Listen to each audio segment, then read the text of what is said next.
Hi guys! So karon magluluto po ako ng tortang sitaw on my own version. So ayan na nga guys. Maghihiwa na po tayo ng sibuyas at tingnan niyo mukha ko dyan para urang butang. Oy day, bahala kayo dyan oy. So ayan na nga. Lit-litin na po natin yung sibuyas nating panglamas sa ating tortang sitaw. At ayan, hinahalo-halo ko na po yan dyan guys. Nilagyan ko pa pala yan ng ayan. May itlog, 3 nilagay ko dyan. Harina, cornstarch at nilagyan ko din po ng breadcrumbs. At paminta, kunding asin at syempre ating panglasa na yung magic sarap konti. At ayun na nga nagpainit na po ako ng mantika dyan guys. O diba yan po yung ating first batch. At ayan o diba tingnan nyo naman guys. Ay napaka-crispy niyan guys. Napakasarap kasi gulay.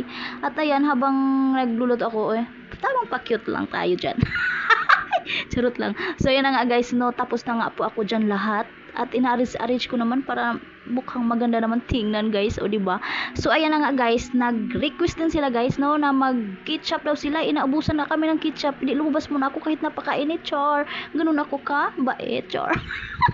So ayan na nga, ang init-init tapos may naghukay pa dito no. So ayan nga, binigyan na nga po ako dyan sa tindira na yan ng ketchup sa halagang 15 pesos, o diba? Marami na po yan. So ayan, pauwi na po ako dyan kasi malapit lang naman po tindahan namin dito guys. Mabilis lang tayo, o diba ganun lang guys. So ayan, pag uwi ko po dyan guys is naghain na po ako para pakainin ko na po ang aking alaga. At syempre kasama na din ako dyan guys. So ayan, nakakain na po kami. At salamat naman, nagustuhan po nila ang aking nilotong tortang sitaw at super happy lang. Ayun lang guys, thank you for watching and maraming salamat sa mga sumusuporta sa akin. I love you all guys. Tuloy lang tayo ating pagre-reels or gawa ng mga videos. Bye!